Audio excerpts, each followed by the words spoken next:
Bismillahirrahmanirrahim. Assalamualaikum warahmatullahi wabarakatuh. Innal hamdalillah nahmaduhu wa nasta'inuhu wa nastaghfiruh wa nu'minu bihi wa natawakkalu alaih wa na'udzu billahi min syururi anfusina wa min sayyiati a'malina. May yahdihillahu fala mudilla lahu wa may yudlilhu fala hadiyalah. Asyhadu an la ilaha illallah wahdahu la syarikalah wa asyhadu anna Muhammadan abduhu wa rasuluh khaliluhu wa habibuh ballagha risalah wa addal amanah wa nasahal ummah wa jahada fi sabilillah. Allahumma sholli ala Muhammad wa ala ali sayyidina Muhammad. Qala Allah Ta'ala fil Qur'anil Karim, laqad ja'akum rasulun min anfusikum azizun 'alaihi ma anittum harisun 'alaikum bil mu'minina raufur rahim. Fa in tawallaw faqul hasbiyallahu la ilaha illahu alaihi tawakkaltu wa huwa rabbul arsyil azim. Amma ba'd. Hadratul mukarramin, para alim ulama, Pak tuan rumah, Masya Allah, ini merupakan suatu kesempatan luar biasa. Jadi rumah itu dalam bahasa Arab ada macam-macam namanya. Ada yang dalam bahasa Arab bait, baiti jannati. Kenapa kok dinamakan bait? Batayabitu artinya nginap, bermalam.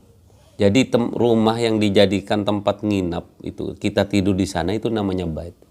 Ada juga namanya dar. Darayudullah, abetel. Ya kan lalakonna orang ibung ke dari WC, kamar, makan, nongkrong gitu-gitu aja. Apalagi kita lagi lockdown itu. Ya betul itu. Iya, sumur kasur dapur lah itulah. Makanya dar. Ada manzil. Nah, manzil itu tempat kita ini biar turun istilahnya. Tempat kita singgah. Nah, biasanya kan rumah itu biasanya kalau di daerah Arab kan, yang daerah pegunungan itu di daerah wadi. Jadi turun di sana. Jadi tempat itu untuk tinggal gitu. Maka hadirin yang Allah Subhanahu wa taala, tapi yang kita harapkan tempat ini kita jadikan ini sebagai sarana untuk taat kepada Allah Subhanahu wa taala. Tidak masalah rumahnya Rasulullah itu kecil. Tapi yang kita fungsikan di situ bagaimana rumah itu dijadikan tempat ketaatan. Jadi kalau rumah ini tak dijadikan tempat untuk ketaatan, maka itu akan menjadi musibah nanti. Itu akan dihisab. Wah, hadirin Allah Subhanahu wa taala, dekik malam nih kah, nisfu Sya'ban nih. Sedikit akan membahas ini. Ini dalam kitab Fawaidul Mukhtarah dari Pondok Dalwa ini. Yang pertama, ini bercerita tentang Sya'ban dan nisfu Sya'ban. Zakara Ibnu Abi Saif Al-Yamani annahu qila syahru Sya'ban syahru salatun Nabi sallallahu alaihi wasallam. Ibnu Abi Saif bercerita bahwa sesungguhnya bulan Sya'ban itu bulannya Nabi sallallahu alaihi wasallam. Kenapa? Li'annahu al-aya innallaha malaikatahu yusholluna 'alan nabi ya ayyuhalladzina amanu shollu alaihi wasallimu taslima, itu turun pada bulan Sya'ban. Jadi Allah Subhanahu wa taala ini memerintahkan sesuatu dan juga melaksanakannya itu di antara sholat. Innallaha wa malaikatahu yusholluna 'alan nabi. Sesungguhnya Allah Subhanahu wa taala dan malaikat-malaikat bersalawat kepada Nabi Muhammad. Ya ayyuhalladzina amanu. Ini kemudian yang dipanggil orang beriman. Wahai orang beriman, sallu alaihi wasallimu tasliman. Bersalawatlah. Jadi salah satu keutamaan. Jadi kita ini dijadikan umatnya Rasulullah sallallahu alaihi wasallam, ini kemuliaan yang luar biasa. Dikisahkan ini dalam Sahih Bukhari dan Muslim ini. Imam siapa ini? Imam Syekh Zainuddin Ibnu Abdul Aziz Al-Malibari ini mengisahkan di kitabnya ini, bercerita bagaimana kemuliaan Rasulullah sallallahu alaihi wasallam yang memberikan syafaat kepada umatnya. Nanti di akhir zaman, pada saat manusia ini bingung. Jadi waktu hari hisab, orang-orang ini bingung. Sampai sebagian mereka mengatakan, oh kalau seandainya kita langsung masuk neraka saja, nggak usah nunggu.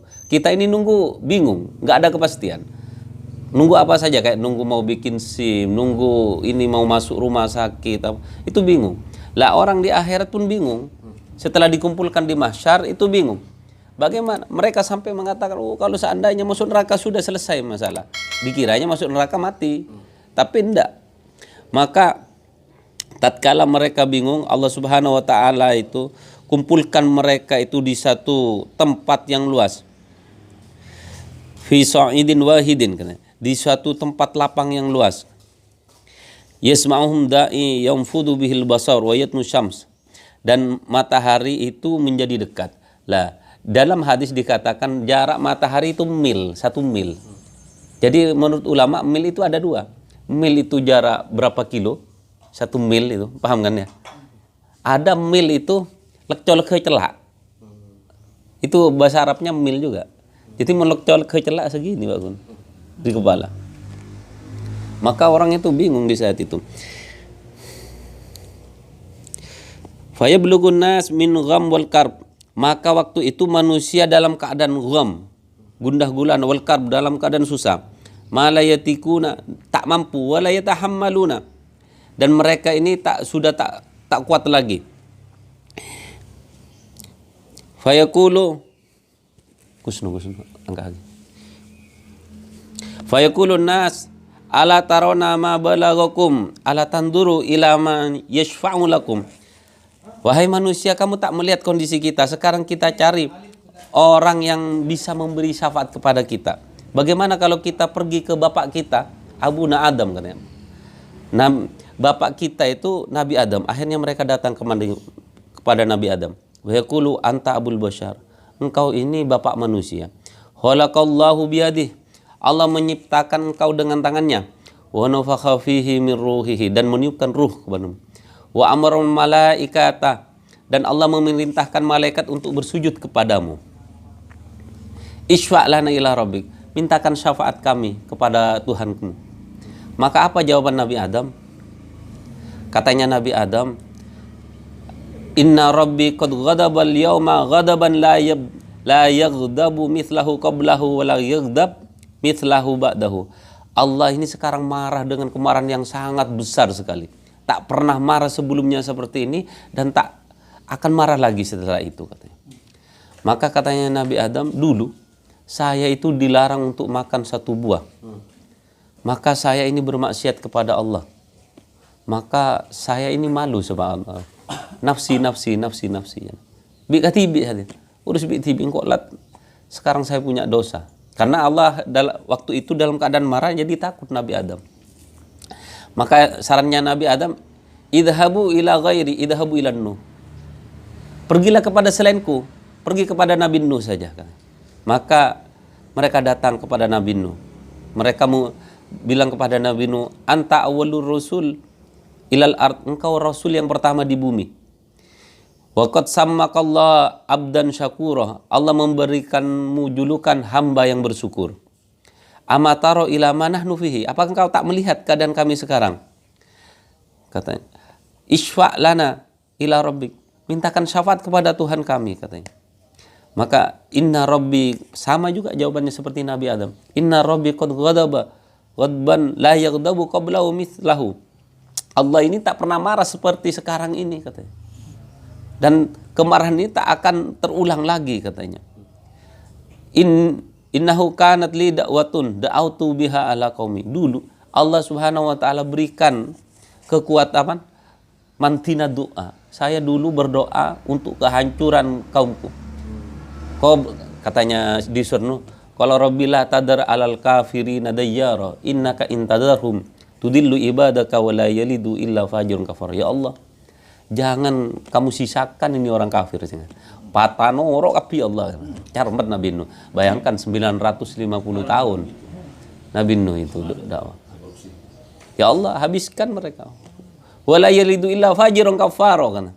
Mereka tak akan melahirkan kecuali fajir, orang yang banyak dosa. Wa kafaro, dan kafir lagi. Jadi Nabi Nuh ini melihat 950 tahun ini anaknya pada binasakan saja. Akhirnya dibinasa itu seluruh dunia. Tinggal Nabi Nuh dan pengikutnya Nabi Nuh saja. Subhanallah. Maka Nabi Nuh ini takut mau memintakan syafaat. Maka bilang nafsi. Bikatibi saja. Kau tak bisa apa-apa. Idhabu ila ghairi. pergilah kepada selainku. Idhabu ila Ibrahim. Nah, pergilah kepada Nabi Ibrahim katanya. Maka mereka datang kepada Nabi Ibrahim. Wa yaquluna ya Ibrahim anta nabiyullah. Wahai Nabi Ibrahim, engkau Nabi Allah. Wa khaliluhu, dan kekasihnya, min ahlil ard, dari penduduk bumi. Isfa' lana ila rabb. Mintakan syafaat kepada Allah untuk kami katanya. Maka kata apa Nabi Ibrahim jawab? Katanya, sama juga, inna rabbi qad ghadaba al-yawma ghadban la yaghdabu qablahu mithluhu. Allah ini sekarang dalam keadaan marah yang sangat marah, yang tak marah sebelumnya seperti ini dan tak akan marah seperti itu lagi setelahnya. Inni kadzabtu thalatha kadzabat. Saya ini berbohong 3 kali katanya Nabi Ibrahim. Nafsi. Sekarang sendiri-sendiri saja. Apa kebohongan Nabi Ibrahim? Kalau kita pikir ini, kebohongan Nabi Ibrahim sebenarnya benar. Pertama, tatkala dihancurkan itu batung-batung, mereka bertanya, man fa'ala hadza bi alihatina ya Ibrahim? Siapa yang menghancurkan ini wahai Ibrahim? Apa katanya Nabi? Bal fa'ala kabiruhum. Ini si mancur, si rajo lah. Kapaknya itu kan ditaruh di lehernya yang besar. Si rajo. Kan lecek Nabi Ibrahim. Lah sebenarnya kan menurut ulama ini, jadi ulama berpendapat, ini kan maksudnya cara dialog untuk mematahkan hujah mereka. Kalau memang mereka menyembah Tuhannya, kan ya, Tuhannya tak bisa bergerak, gimana bisa memberi manfaat kan? Paham kan ya? Tapi ini dianggap satu kebohongan oleh Nabi Ibrahim ini. Yang kedua, fa nadharatan fin nujum faqala inni sakim katanya. Nabi Ibrahim ini melihat kepada bintang, ini sakim, saya sakit ini. Ini sakit. Lah, ini sebenarnya Nabi Ibrahim bukan sakit jasad, tapi dia sakit karena berkumpul dengan orang-orang yang tak iman kepada Allah Subhanahu wa taala, merasa dirinya sakit. Ya kadang repot juga. Makanya katanya orang yang banyak bohong ini orang yang pandai kadang. Saya nyantren banyak leyek ke. Makanya itu harus dilihat. Saya dulu ngaji, itu absennya harus tanda tangan. Karena apa? Dalam ilmu mantek ini nanti. Misalnya Ahmad, ada Pak? Ada. Di rumahnya ada, di sini pun ada gitu. Kan bohong nggak itu? Kan nggak bohong dia. Ada itu. Jadi ada kan dia? Ya ada di rumahnya, bukan ada di sini, ada di sana. Hidup ada. Hidup Pak, hidup memang hidup di sana. Makanya harus tanda tangan itu. Ini salah satu memang permainan kata itu kan. Makanya ahli mantek ini pandai debat itu. Maka jadi Nabi Ibrahim mengatakan, saya punya juga ini. Maka saya dulu pernah debat waktu ngaji sama guru saya, ahli fikih beliau. Jadi dalam fikih salah satu pekerjaan yang hina yaitu tukang jahit, khayyat, tukang jahit. Itu pekerjaan hina. Maksudnya bukan hina apa ya? Tak mulia. Bukan pekerjaan yang mulia. Di antaranya bekam, tukang jahit, tukang sol itu, tukang sampah itu. Pekerjaan yang itu menyebabkan kalau tak sekufu orang nanti. Ini dalam masalah fikih. Maka saya enggak komplain sama guru saya itu. Enggak bisa saya kayak bilang. Orang ini kalau tukang jahit, kalau dia punya garment itu, kaya dia itu. Masa jadi hina? Yang hina itu miskin. Dia bilang, ini pendapatnya ulama, ini seperti ini. Tak pernah. Akhirnya, setelah balik ke Indonesia itu nampak. Tukang jahit itu tukang lecek. Antum lihat lah ya. Ya, seminggu betul, 2 minggu gitu. Sebulan, 2 bulan. Saya punya kawan itu dulu, akrab sekali sama saya. Saya kadang tidur di rumahnya. Dia bilang, Pak, loh, kok jahitan saya belum selesai kan? Kang Moca, kau lu sakit nih kau. Ini seram kan Pak. Mulai orang kan? Pero bisa sakit apa Pak? Kayak hati kau lihat. Telep. Kan sakit itu dah. Tapi kan Nabi Ibrahim merasa salah sama Allah itu mengatakan tuh. Kalau sakit kayak hati. Ya, repot. Allahumma shalli ala. Jadi Nabi Ibrahim merasa salah itu nanti di hadapan Allah. Saking hati-hatinya Nabi Ibrahim. Dan dia itu menggunakan untuk kebenaran. Dan yang ketiga, bohongnya Nabi Ibrahim tatkala datang ke Mesir bersama istrinya Sarah. Maka tatkala disuruh menghadap Raja Mesir, dia mengatakan, siapa ini? Ukhti, ini saudara saya. Kenapa? Di pikiran Nabi Ibrahim, kalau seandainya Nabi Ibrahim mengaku dia istri saya, takutnya diambil. Karena itu sudah diprovokasi sama orang-orang sana. Orang-orang sana berpendapat, katanya, wahai raja, akan datang orang kepadamu dengan seorang wanita yang dia layak menjadi istri kamu. Ratin, Sarah itu cantik kayaknya. Maka dikisahkan itu sampai ngabesarah itu Ratu Mesir tak sengaja tanang, wallah alam, sengaja atau tidak, sampai tanang atau nego Sarah. Masih teguh shalal apa yo, stroke langsung itulah. Stroke. Dua aki kau lah, itu aki. Beres lah. Nego boleh lagi. Cantiknya. Menasa. Refleks lah. Wallah alam refleks entah gimana. Akhirnya stroke lagi. Doakan saya. Berkali-kali seperti itu akhirnya disuruh pergi. Pesan ngocak Ratona itu bilang, Mbak narya bani datang manusia, Mbak nama datang setan raya. Lah maka Nabi Ibrahim merasa bohong itu. Padahal katanya Nabi, ini masuk akal juga, Nabi Ibrahim mengatakan, ukhti, kan dia bilang, engkau ini saudara seiman saya kan. Setahu saya di bumi ini yang beriman cuma saya dan sama kamu berdua saja. Yang lainnya nggak ikut. Maka hadirin Allah Subhanahu wa taala, Nabi Ibrahim ini merasa ini berdosa karena berbohong seperti itu. Sedangkan kita berbohong ongguan kadang ini. Bawanya mana katanya? Nggak ada Pak katanya. Lagi keluar. Nah, sokone tangale ya. Ya bilang ya sama bapaknya kalau keluar itu kakinya dibawa ya. Maka Nabi Ibrahim mengatakan nafsi katanya. Bi saja. Engkau tak todus kan. Kalau kita kan sudah melakukan kesalahan kan istilah nafsi ila ghairi. Idhabu ila Musa. Mangkatkan Nabi Musa bagaimana? Fayatuna Musa, maka mereka datang kepada Nabi Musa. Ya Musa, anta Rasulullah. Wahai Nabi Musa, engkau Rasulullah, Rasulnya Allah. Faddalakallahu bi risalatih. Allah mengutamakanmu dengan risalahnya. Wa bi kalamihi, dengan kalamnya. Nabi Musa ini punya kelebihan langsung berbicara kepada Allah. Wa kallamallahu Musa taklima. Jadi kalau ada apa-apa langsung. Suatu hari Nabi Musa sakitnya. Ya Allah, abtina sakit ya Allah. Songkan bebejen ya. Ya Allah sakit. Akhirnya ya wahai Musa, coba ngalak reper daerah Disa. Ini di kitab Nurul Dolam dikisahkan, saya baca itu. Akhirnya ambil Nabi Musa. Ambil eopeti beres.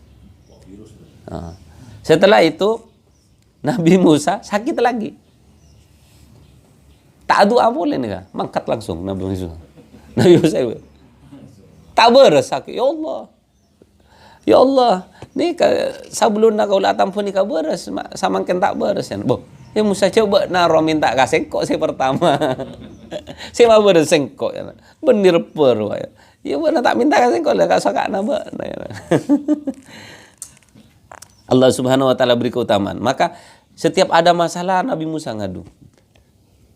Tapi akhirnya manusia bilang, "Isfa'lana ila rabbik," mintakan syafaat untuk kami pada Tuhanmu. "Ama taro ila nahnu fihi," kata, kamu enggak melihat kondisi kami ini sekarang. Maka apa jawabnya Nabi? "Inna rabbi qad ghadabal yawma ghadaban lam yaghdab qablahu mithlahu wa lam taghdab ba'dahu mithlahu." Allah sekarang ini marah luar biasa. Yang tak pernah seperti ini. Sama jawabannya seperti nabi-nabi sebelum. Maka apa jawabnya Nabi Musa? Inni qad qataltu nafsan wa lam umiru bi qatliha. Saya dulu pernah membunuh orang yang tak pernah yang tak diperintahkan oleh Allah Subhanahu wa taala. Nafsi bi katibi. Jadi Nabi Musa ini di antara nabi yang temperamen itulah. Ya mungkin kalau kita ya masuk akal juga. Ada orang Kipti ini orang Mesir. Atau korban orang Israel. Bani Israel, Nabi Musa ini Bani Israel. Keluarga Israel. Maka atokar Nabi Musa apa? Abela abela orang Bani Israel. Ya kayak kita bereng Madura atau karbon reng Sulawesi ya. Pasti abela reng Madura, iya kan?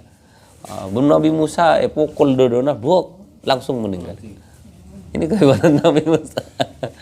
Nabi Musa luar biasa. Satu kali pukulan meninggal langsung. Maka Nabi Musa ini takut ya, nafsi. Bikatibi. Idhabu ila ghairi. Berangkatlah kepada selain saya. Idhabu ila Isa. Mangkatu banakapi kan Nabi Isa kan. Maka orang-orang nikah entar kan Nabi Isa pesanan. Fayaqulu ya Isa anta Rasulullah wa kalimatuhu alqaha ila Maryam. Engkau ini Rasulullah yang Allah Subhanahu wa taala tiupkan ruhnya kepada Siti Maryam. Wa kallamtan nasa fil mahdi, dan engkau bisa berbicara waktu kecil. Jadi di antara manusia yang bisa bicara ini Nabi Isa. Nabi Isa waktu kecil bisa berbicara. Di antaranya lagi Jurej. Pernah dengar Jurej ya? Jurej ini, jadi Jurej ini orang ahli ibadah. Ini di Riyadhus Shalihin diceritakan. Di ahli ibadah, maka dia ibadah fisau amaatihi. Among samangken kan ngilang kerro ibadah. Lah, biasa ahli ibadah itu seneng babini, ndak tahu itu. Orang yang saya ngafal alfiyah, ngafal Quran, itu biasanya babini itu mak semak malah. Akhirnya ada seorang ini wanita pelacur ini tertarik kepada dia. Maka masuk dia ibadah kan, entar ya.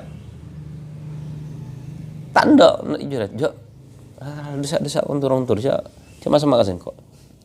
Akhirnya carmet ke ate keluar azina. Babi ini berzina dengan pengembala kambing. Dengan Roil Gonam. Akhirnya zina. Setelah zina hamil, laporan. Kau lah ngandung nih kan, saya mengandung Jurej. Kurang ajar. Cakna orang alim, tokak ahli ibadah, mak tape mengandung orang. Akhirnya dipanggil. Tempat ibadahnya dihancurkan. Akhirnya Jurej ngucap, "Pak hadir anak-anak kau lah." Akhirnya dihadirkan anak tulit tabukna. Siapa bapakna bana? Ajareta anak-anak kana kaula nikah hasil hubungan ibuna kaula ban ra'il ghanam, tokang wanbi, pengembala kambing. Maka ini apa sebabnya Jurej ini seperti itu? Lah Jurej ini tatkala ibadah, ya Allah ibuna Jurej, sing Madura cong, tak nyawat. Atena lah, bojong apa ibu yo. Cong, bojong apa ibu. Maka ternyata Jurej ini pilih sholatnya, tak pilih ibunya. Maka ulama berpendapat kalau sholat sunnah batalkan saja, karena ibu kita memanggil. Tapi kalau sholat wajib ya tidak lah. Dan juga pelajaran kepada orang tua harus lihat-lihat, tak usah besto anak-anak. Asal ibu ngucap, bak naman tak kira mate, bak naman taat mau ben robona sontel maturan. Akhirnya itu kejadian. Karena doa orang tua itu bagaikan doa Nabi. Nabi ini senantiasa berdoa baik kepada umatnya, tapi sesuai dengan kelakuan umatnya. Tapi mau doa adab kayak Nabi Nuh, ya Allah siapa kare itunya, langsung itu cash. Tapi kalau doa kebaikan kayak kita, cong mbak tertio jenderal, tapi masuk kedokteran, kita nyampung. Harus sejalan itu. Kalau doa kebaikan harus sejalan. Mbak tertio dokter ya masukkan kedokteran, gitu. Diusahakan. Nah, maka itu diantara Nabi bayi yang bisa berbicara. Akhirnya Nabi Isa tak menyebutkan dosa apa yang dilakukan, tak menyebutkan. Allah samangken tukan ya, cek tukan ya. Coba panjenengan Nabi Musa, Nabi Isa. Sekarang berangkatlah kepada Rasulullah sallallahu alaihi wasallam, Nabi Muhammad sallallahu alaihi wasallam. Akhirnya berangkatlah mereka kepada Nabi Muhammad sallallahu alaihi wasallam. Di dalam riwayat lain, fayatuni fayaqulu ya Muhammad. Di riwayat lain dikatakan, ya Muhammad, wahai Muhammad, Rasulullah, anta Rasulullah, engkau ini adalah Rasulullah, wa khatimul anbiya, penutup para nabi, Wa qad ghafaru laka ma taqaddama min dzambika wa ma ta'akhkhar. Allah mengampuni dosa kamu yang terdahulu dan yang akan datang. Isfa' lana ila rabbik. Mintakan syafaat kepada Tuhanmu untuk kami.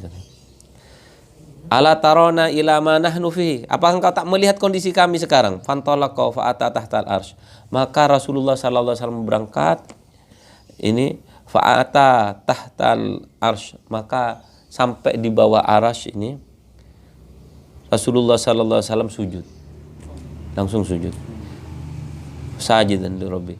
Tsumma yaftahullah ala mahamida. Kemudian memuji-muji Allah yang tak pernah dilakukan oleh orang-orang. Tsumma yuqalu ya Muhammad isfa' tasfa'. Wahai Muhammad, syafaatilah orang yang kamu kehendaki, saya akan beri syafaat. Subhanallah. Fa'arafa'u ra'si, maka saya mengangkat kepala saya. Fa'aqulu ummati ya Rabb, ummati ya Rabb, ummati ya Rabb. Maka Rasulullah ya Allah, tang umat ya Allah, tang umat ya pun. Fayaqulu ya Muhammad adkhil min ummatika man la hisaba alaihim. Masukkan kepada surga orang yang tidak ada hisabnya. Subhanallah. Jadi ini luar biasa Rasulullah sallallahu alaihi wasallam. Jadi memikirkan umatnya ini sampai ya berharap. Rasulullah ini sebenarnya punya doa yang makbul. Tapi di riwayat itu dikisahkan Rasulullah itu tak mau menggunakan doanya, mau digunakan waktu itu untuk mensyafaati. Ya, meskipun kita umatnya menang di zaman sekarang mungkin musuh-musuhnya hancur, tapi dia mati dalam keadaan kufur, itu nggak ada gunanya sama Rasulullah sallallahu alaihi wasallam. Saya teringat itu waktu siapa? Apa namanya? Kiai Gontor, siapa Kiai Gontor itu? Kiai yang dulu dia bilang kita Pak Kiai katanya. Berapa banyak santri-santri sampean yang sukses? Loh, maksud ini yang tanya wartawan, yang maksud sukses itu gimana katanya? Suksesnya ya jadi presiden, jadi menteri, jadi apa? Oh, enggak. Kalau menurut saya, santri saya yang sukses, yang pulang ngajar meskipun dilanggar. Itu santri saya yang sukses. Dia bilang seperti itu. Karena apa? Harganya agama itu tak bisa dibandingkan dengan yang lainnya. Subhanallah. Ini pemikiran ulama-ulama. Makanya ulama itu pikir akhirat. Sehingga apa? Itu sama dengan Rasulullah sallallahu alaihi wasallam berpikir umatnya ini masuk surga.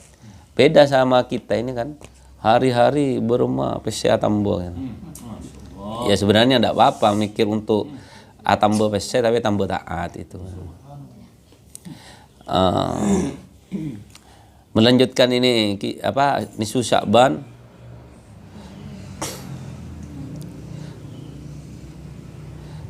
Zakar Subki, Imam Subki mengatakan anna lailatan nisfu Sya'ban. Nisfu Sya'ban ini tukaffiru dzunub sanah, menghapuskan dosa setahun. Wa lailatul Jum'at tukaffiru dzunubal usbu. Dan malam Jumat itu menghapuskan dosa satu usbu apa ini? Iya, satu pekan. Jadi jangan salah, ini banyak yang salah. Malam Jumat itu enggak, yang afdal itu bukan berhubungan dengan istri tapi ibadah. Ibadah iya. Iya ibadah itu. Cuma biasa nama ibadah itu tedung sana Pak. Doa anak itu udah ada. Itu yang sunnah pagi. Ulama fikih berpendapat pagi. Sebelum Jumat ya, sebelum berangkat Jumat. Pagi. Man ghasala wa ghtasala katanya. Barang siapa mandi dan menjadikan istrinya mandi itu. Itu hadisnya. Karena apa? Jadi ulama fikih berpendapat seperti ini. Ini masuk logika lah ya.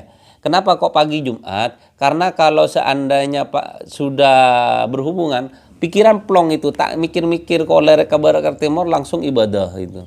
Setelah itu berpagi-pagi berangkat ke masjid. Alanda kalau kita ngantos ke adzan kedua puru mangkat. Mau bisa khutbah itu kan.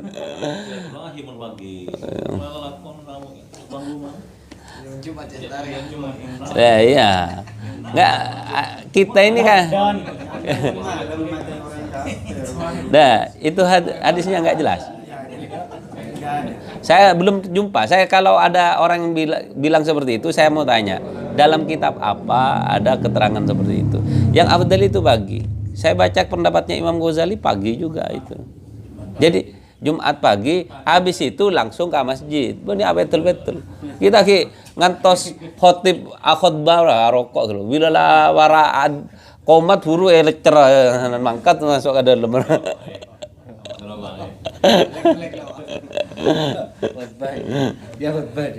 Dan itu pun cari masjid yang tercepat gitu kan kadang. Pun bisa cepat ya. Bahasa Arab cepat. Wa Lailatul Qadar tukaffiru dzunub umur. Jadi dan malam Lailatul Qadar itu mengampuni dosa seluruhnya. Maka dengan Allah Subhanahu wa taala nanti ini di antara apa ya?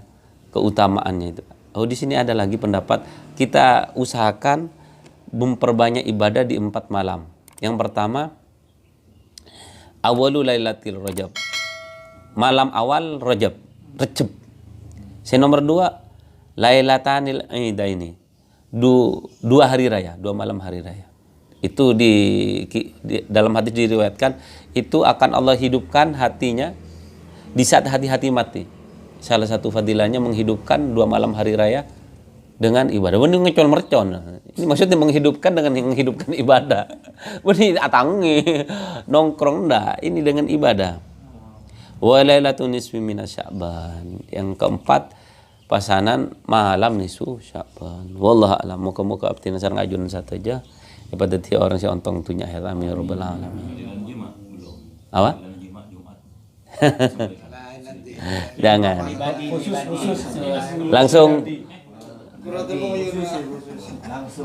Langsung ke Mas Hedi plus jamunya ya. Ikhlas. Majakani kok apa itu? Kayak lucu. Dulu kumpul-kumpul Mas Duro itu istri saya tanya, Mas Majakani apa ya ibu-ibu acara itu? Aduh, Mas saya dia kalau promosi. Bentar dia. Itu dulu. Ya. Paletung promosi lah. Subhanallah. Al-Fatihah untuk Subhanakallahumma wa bihamdika asyhadu an la ilaha illa anta astaghfiruka wa atubu ilaik. Assalamualaikum warahmatullahi wabarakatuh. Waalaikumsalam.